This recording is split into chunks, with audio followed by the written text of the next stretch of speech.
We are happy to have with us today Kevin Powell, poet, journalist, civil and human rights activist, author of 14 books, and writer of the upcoming Tupac Shakur biography. Kevin, over to you. Hey, thank you so much, Howard. I really appreciate it. I want to just say thank you to God for this opportunity, but I also want to just acknowledge folks, maybe Christian, Jewish, Muslim, atheist, agnostic, whatever you believe. I just hope we all can agree that we're a part of the human family, no matter how we identify ourselves. I think that's really important, particularly as we're talking about celebrating Dr. King's legacy, that we're all equally valuable, no matter what we believe, no matter who we are. I want to certainly thank America's Culture Club. Hey, Eric Polite, EP from the Bronx. I want to shout you out. We just met. Definitely British Telecom. I really appreciate this opportunity, and all of you who are watching and listening. There's a lot to say, and I want to say this. What's important to me is I'm going to say a few things about Dr. King, but I also really want to have a dialogue with you all, and I want to listen. I want us to listen to each other. As I said before we started, I consider all of us equals here. And so even though I'm the guest speaker, and this is something I've been doing for many, many years, as Howard said in the introduction, as a writer and an activist, it's important for me as I've traveled this country, our country, America, and the globe, honestly. I've been to all 50 states in America, many small cities, big cities, small rural towns, including where my family's from in South Carolina originally. And I've been blessed to travel to 5 of the 7 continents. So I think about this not just in terms of our country, if we're Americans, but the global community, and since we're citizens of this world. A few things I want to say first and foremost. Uh, Blessings to you all. I was literally out of the country for a few weeks, and I just got back. And a lot of my friends are honestly surviving COVID, and I've lost a lot of folks. And so, if you have been affected by COVID in some form or fashion, or the variants, any of it, just blessings to you, prayers to you and your loved ones, because this is very serious what we're dealing with, not just in America but worldwide. And I just ask people to be safe. I don't tell folks what they should and should not do. I'm fully vaccinated and boosted. And part of the reason why I decided to do that is because my mother and my auntie, who 2 folks that I take care of, are elders. They're both nearly 80 years of age. And I just want to be careful because they have pre-existing conditions. They're both diabetics and they both have high blood pressure. So I take very seriously making sure that they're good. And if I go around them, that I don't bring anything to them. What's happening in our country, in our world? Oh my gosh, the level of violence that's out there. This is something that Dr. King talked about when I was younger, not just age-wise, but also emotionally. I'll be honest with you all. I thought that Dr. King was corny because he talked about peace and love and nonviolence. But clearly, when you see the level of violence and hatred and division out there, because of people's differences, it says that we've made great progress. Yes, we've made progress in this world, in this country, but we still have a long ways to go because there's still people out there who believe that violence and hatred and division are the solutions for everything, that this is how we should operate. And I'm going to talk about how Dr. King came to his work. I also, what's been on my mind is just the economics of our time, something that Dr. King talked a lot about at the end of his life, which I'll bring up here. You see, because of the devastation of this pandemic, a lot of desperation out there. I've come back to my city, New York City. I live in Brooklyn, New York, where there's carjackings happening all over the place. We see the robberies that are happening all over California and other parts of the country. These are very desperate economic times for people, because of COVID is killing. It's killed a lot of businesses, a lot of small businesses. It's affected a lot of people in a lot of ways. And I want to just jump into this. Who was Dr. King? I don't want to assume that people actually know, because I'll be honest with you all, for a long time I didn't know. I just knew that Dr. King was born on January 15th, which is tomorrow, 1929. He would be 92 years old. He would be 92 years old had he lived. 93 years old, pardon me, 93 years old. We know that I knew that Dr. King helped to facilitate the Montgomery bus boycott in 1955 that was made famous by the refusing to give up her seat of Rosa Parks. And I knew that Dr. King had a dream. That was the totality of what I knew about Dr. King. I'll be honest with you all, I wasn't encouraged to read, watch, nor listen to much of his stuff. It was just something that was just kind of passed along to us. And I'm saying to us, especially those of us who are concerned about the state of our world, that history is really, really important. It's not something that's just in a old book. It's not just some old black and white image, but it's actually something that helps to inform us now if we can understand where we came from.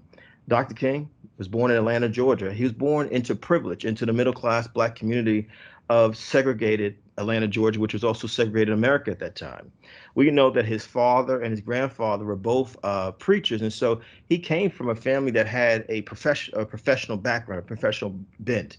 We know that Dr. King recognized injustice very early in his life because there was a trip he made with a chaperone on a bus ride where he was told that they had to go sit in a bus. He was a little boy. And even at that early age, before he was even 10 years old, he understood there was something wrong with the fact that they had to go to the back of the bus because of the color of their skin, because of who they were. You know, Dr. King was also very brilliant. And I say this to young people of all backgrounds. I mean, next week for the Dr. King holiday, I'm going to be speaking at a couple of high schools at different parts of the country virtually like this. And I always say that, you know, young people, Black, white, Latinx, Asian, Native American, all different backgrounds and identities, you know, young people are brilliant. Young people are brilliant. Young people are brilliant. And Dr. King was one of those brilliant people. So brilliant, in fact, that he graduated from high school and started college when he was only 15 years old. In fact, he got his PhD by the time he was 25 years old. And then in the course of those years, between 15 and 25, he went to a historically Black college in Atlanta, Georgia, a men's college called Morehouse College. We know that he also studied in Philadelphia. He studied in Boston.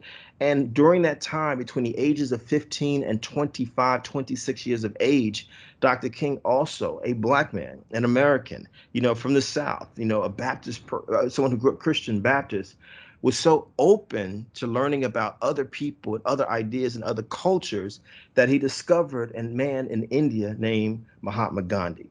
And Gandhi was, as we should know, leading a movement there to get independence for the nation, the great nation of India. And what was Gandhi practicing at this point in his life? It was peace and love and nonviolence. What we would call in our tradition in America, if we understand who Ralph Waldo Emerson was, civil disobedience, civil disobedience. And Dr. King decided, I'm going to take that, what I've learned from Gandhi, being inspired by these ideas, I'm going to, if I can use the language of today, I'm going to create a remix of it and put it in the American context. And so once he got his PhD, he and his wife, his brilliant, equally brilliant wife, Coretta Scott King, settled in a place called Montgomery, Alabama. And we know that he was the pastor of a church called the Dexter Avenue Baptist Church in Montgomery, Alabama in the mid 1950s. By 1955, 1956, a couple of significant things happened in 1955 that would create or spur on what became known as the modern civil rights movement. One was a little Black boy named Emmett Till from Chicago, Illinois, who was visiting relatives in Mississippi in the summer of 1955. And he allegedly whistled at a white sister, a white woman, and her husband and some other white men decided to get him out of bed that night, and they savagely beat him to the point where his face was unrecognizable. And that wasn't enough. They also shot him in the head, and they also tied a fan around his neck, and they tossed him into a river. One of the stains on our history. A few months later, as I said earlier, Rosa Parks is sitting on a bus, and she wasn't the first person. We need to be clear about this. She wasn't the first person to organize or be a part of what became known as bus boycotts. It's also important to say that when we talk about Dr. King or Malcolm X or other men, the civil rights movement would not have happened if it wasn't for women, for women, for women, for Black women, for Black women, for Black women. There were many, many, many with names like Rosa Parks and Ella Baker and Fannie Lou Hamer and Diane Nash who made the civil rights movement happen. But that bus boycott was incredibly important because it went on from December of 1955 for at least a year. And it forced the Montgomery bus system to integrate, to stop saying whites sit in the front, Blacks in the back. And if Blacks happen to be sitting in the front and the bus fills up, the Black folks either have to go to the back of the bus or just have to stand up. This is what was going on for years. And so we take for granted in these times things like integrated schools, you know, like Little Rock, Arkansas in 1957, 1958. We take for granted the ability to sit at a lunch counter when we see the student sit-ins that were happening in 1960 in places like Greensboro, North Carolina, the Woolworths. We take for granted that we can sit anywhere on a bus, anywhere on a train, anywhere on a plane without someone saying you have to get up because of your race, or your gender, or your gender identity, or your class, or your ability or disability, or whatever it may, or your religious or spiritual belief, whatever it may be, just because of who you are, being told you can't vote or go to certain places or be in certain places because who you are. I want us to think about this. This is the work that we were dealing with, and it culminated, the first phase of it, in my humble opinion, in 1963 with the famous March on Washington, where Dr. King gave that famous "I Have a Dream" speech. Now, you know, a lot of folks will say, Well, Dr. King said he believed in a society where, little black boys and little black girls and little white boys and little white girls could hold hands. Yes, he believed in we're all equal. But I really want to encourage you all, America's Culture Club, British Telecom, anyone who's watching and listening, do yourselves a favor, please. If you're serious about understanding who Dr. King was, actually read the entire I Have a Dream speech for yourself and read it again as you're listening to it. And if you really read the speech, you'll see that he's talking about, wait a minute, we should have had this freedom 100 years before because Abraham Lincoln, the 16th president of the United States, signed something called the Emancipation Proclamation. The Civil War was about economics and also this institution of slavery, this oppression of a group of people because of the color of their skin. He talks about how, black folks have been promised freedom and have been given, this check that came back marked insufficient funds. He talks about not drinking from the cup of bitterness in spite of all the ugly things that had happened to people because of who they were.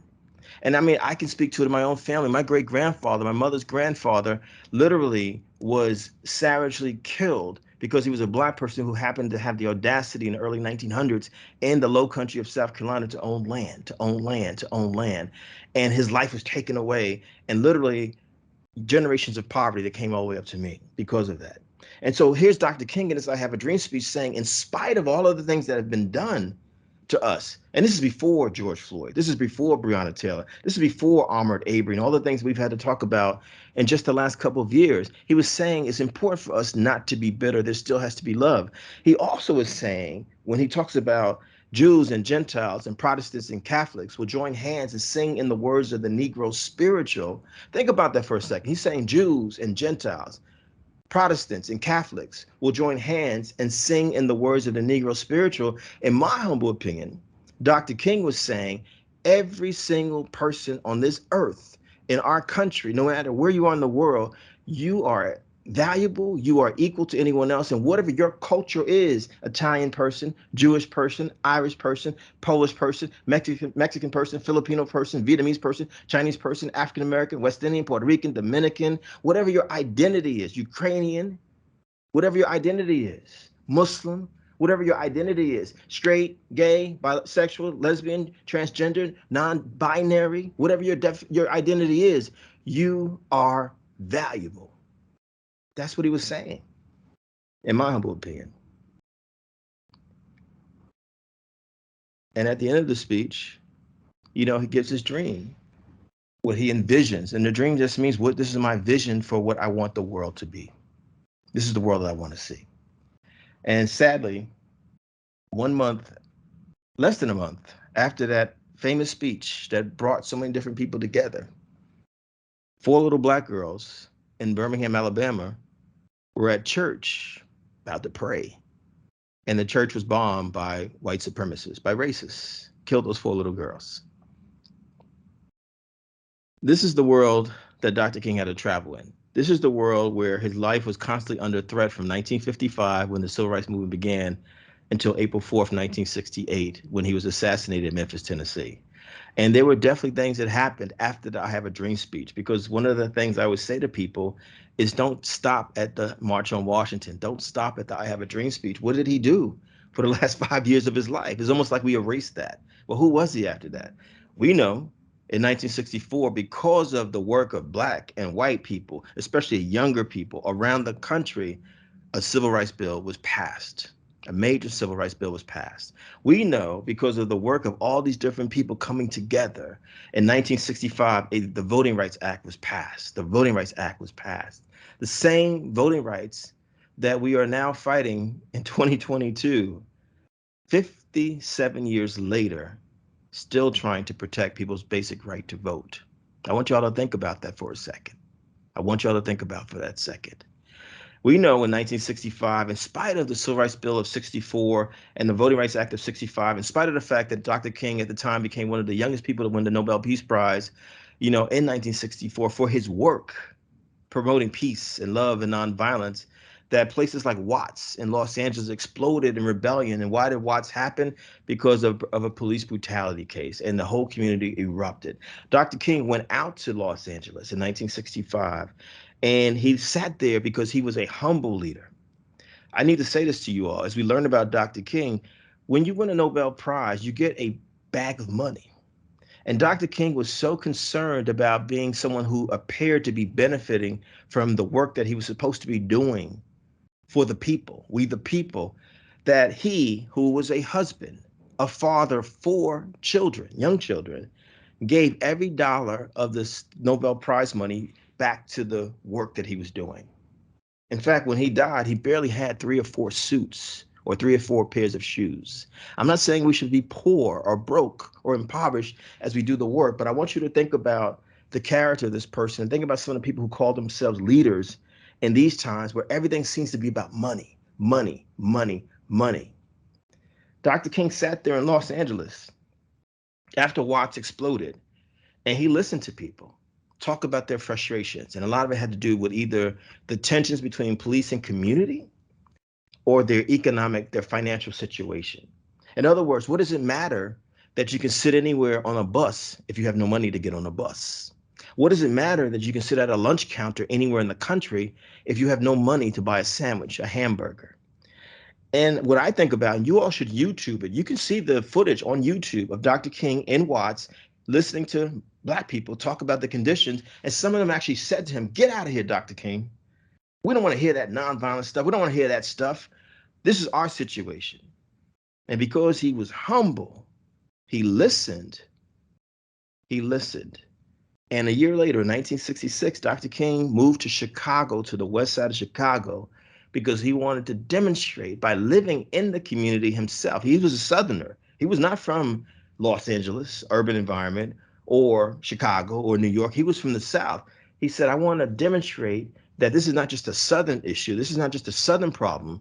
This is an American problem. This is a worldwide problem where people are living in rat and roach infested tenements. People barely able to get a quality education if they get any at all. People are barely able to get decent jobs, if any at all. People are living in squalor, not overseas, but in our country." And Dr. King was shifted and changed because of what happened in 65 in Los Angeles and what he saw in Chicago in 1966. And by 1967, he became one of the first national leaders on April 4th, 1967, 1 year to the day he was assassinated. He became one of the first leaders to condemn the Vietnam War, not because he was unpatriotic, because if you really love your country, then you will challenge your country to do better. You don't, you, that, to me, the worst patriot is someone who doesn't want to have any conversations about how can we make our social experiment called this American democracy better. Dr. King said in that Vietnam War speech, "We're sending black and white to fight yellow people in Vietnam, poor blacks and poor whites to fight poor yellow people in Vietnam." He said in that speech that we were moving from being a people-oriented society. I want y'all to think about this. This was 1967. We are moving from being a people-oriented society to a thing-oriented society. In other words, things like my iPhone or this Apple computer that I'm on are more important than me being able to talk with human beings. This is 1967 he was talking about.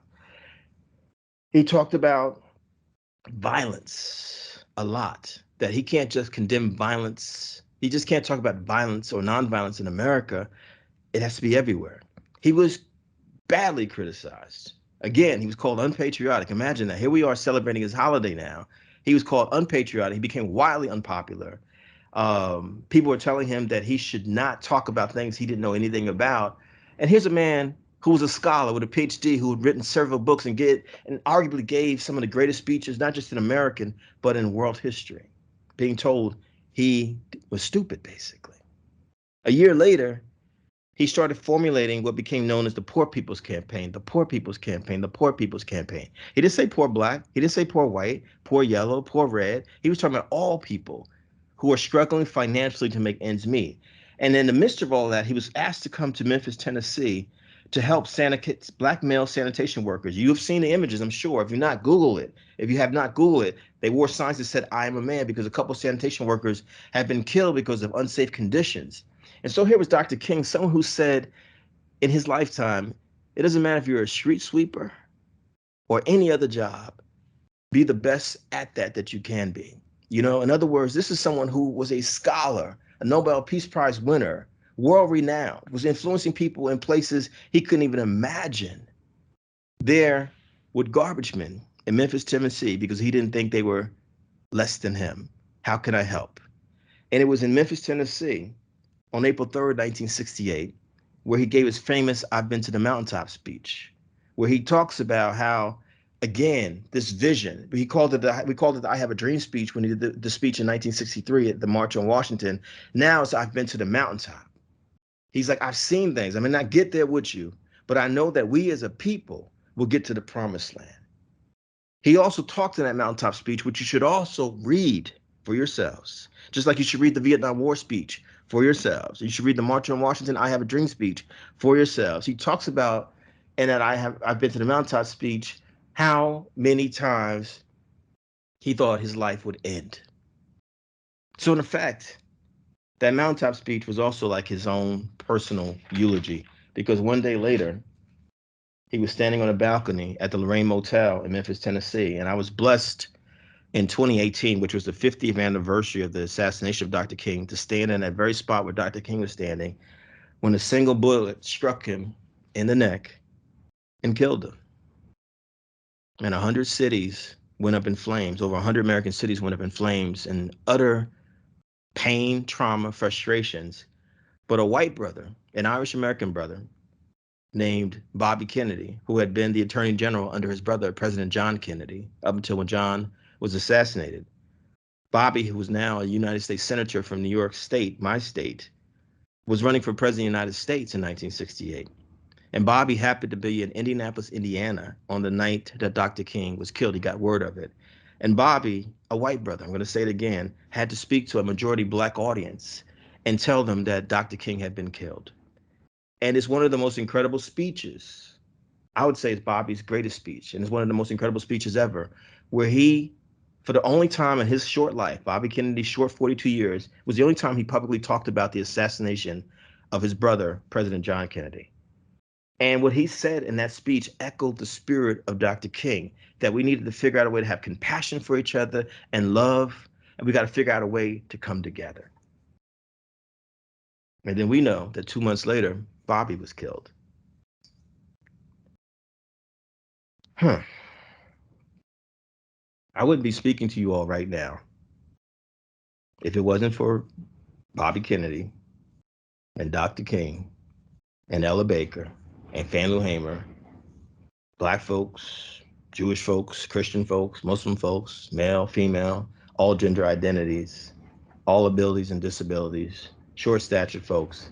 If it wasn't for so many people whose names we'll never know, decided during those times, we need to change this country. My mother has a grade school education. I was born into horrific poverty.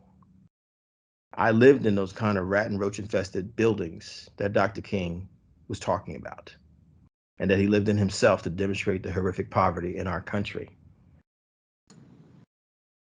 I grew up on welfare and food stamps and government cheese. I moved around so much because of poverty. I never was able to even make friends for long anywhere I lived. The thing that saved my life, besides my mother, with her grade school education and faith and the work ethic that she brought with her from the South, where she was born and raised, South Carolina, to the Northeast, where I was born and raised, is the fact that there were programs created during the Civil Rights Movement, Head Start, after school programs, the financial aid program that got me to college as a first generation college student, because people like Dr. King and others sacrificed even their lives so that people like me could have an opportunity. There would be no Kevin Powell, no 14 books, no TV shows, no TV appearances, no media appearances, no traveling to 50 states in all 50 states in the country, no traveling to 5 to 7 continents. None of the things that I do would exist if it wasn't for the civil rights movement. And so the question that Dr. King asked at the end of his life, I'm going to leave you all with here. Where do we go from here? Because we can see all the great things that have happened since Dr. King was killed. Barack Obama was the president of the United States. Stacey Abrams may very well become governor of the state of Georgia later this year. My journey, you know, 14 books, a kid from the ghetto. But, what does individual success stories mean? Oprah, Tiger Woods, whoever it is, if we still have mass poverty all around us, great economic disparities all around us. What does it mean for me individually if we still have all this violence, all this hatred, all this division that's happening? I'm going to say to you all that if love was so common in our world, in our world, then we wouldn't have to have these kind of conversations. If love was the norm, we wouldn't have to have these kind of conversations. We really need to be serious about practicing love. And when I say love, I'm not just talking about a romantic love, which is beautiful, but I'm also talking about, hey, if I see another human being, I acknowledge their existence at British Telecom, where at my place of work, wherever it is, on the street, wherever it is, just somehow acknowledge another human being. I'm not saying you got to talk with everyone, but I see people who just blindly go through life as if no one else exists. I was just in a Caribbean country in the West Indies, just like down south. Anyone y'all who are Southerners know what I'm talking about. People at least nod their heads to each other. What do we need to do? We need to, what I call hashtag read, study, travel. Hashtag read, study, travel. For those of us who are Americans, how can we call ourselves Americans if we don't know anything about American history? We don't know basic American history. And what do I mean by that? How is it that I, a Black boy who was born on the heels of the civil rights movement, I went to the so-called best public schools in my hometown of Jersey City, New Jersey, but I never learned anything about the civil rights movement until I got to college because I had to study it on my own? How is it that someone who identifies as a woman, no matter what their race, can go to school, public schools or private schools, K through 12, kindergarten through the 12th grade, and you barely see anything about women or girls in history, literature, social studies, science? It doesn't math anywhere, as if women have contributed nothing to this country and this world. How is it that I can go through my education and I don't learn anything about Jewish people? I don't learn anything about Italian people. I don't learn anything about disabled people. I don't learn anything about people who come from the LGBTQ plus communities. How do I learn nothing about people who are disabled? What am I getting at? How do I not learn about people who are immigrants, whether they're Italian immigrants from back in the day, or Mexican immigrants, or Haitian immigrants, Eastern European immigrants? How do I not learn about these things? And so what I'm saying to you all, it doesn't matter if you're liberal or conservative. That's corny to get stuck in those boxes. It doesn't matter if you're a Democrat or Republican, blue state, red state. The question really is, in the spirit of Dr. King, what kind of human being do you want to be? Do you want to be a bridge builder, or do you want to be a bridge destroyer? If you're a bridge builder, then you know that you got to practice love. You got to practice kindness. You got to practice compassion. You got to practice empathy. You got to hashtag read, study, travel for the rest of your lives in a way that broadens your mind, your horizons, so that you understand that diversity is not just diversity, equity, and inclusion is not just about some images to make people feel good. It's not just about a program that makes people feel good. It's not just about some quotas that makes people feel good, but it's like your very being, your very essence as a human being. You know who you are and your identities and where you come from, but you also have the courage to respect and honor, not tolerate. I despise the word tolerate. I despise the word tolerance. You have in your very being the courage to respect and honor people who are different than you. Think about two people we just lost. I'm going to end it here, and I want to take some questions from you all. Two people we just lost. Betty White, who nearly made it to 100 years old. I was like, man, Betty White would literally be 100 this Monday, the official King holiday. This is a white sister, white American sister, who in her lifetime challenged sexism when she was married to someone, her first husband, who tried to get her, because she was a woman, to quit her career just because the society said that women shouldn't do certain things. This is someone who early in her career challenged racism and homophobia. Look it up for yourselves. Don't just take my word for it. Hashtag read, study, travel. This is someone who lived a life that was full of joy and smiles, and she did things on her terms, which is why when she died, I gasped. It didn't matter that she was a white woman and I'm a black man, because this white sister was more than just a white sister. She was a human being who touched so many different lives across many generations. Just like Sidney Poitier, a black man, just died at 94.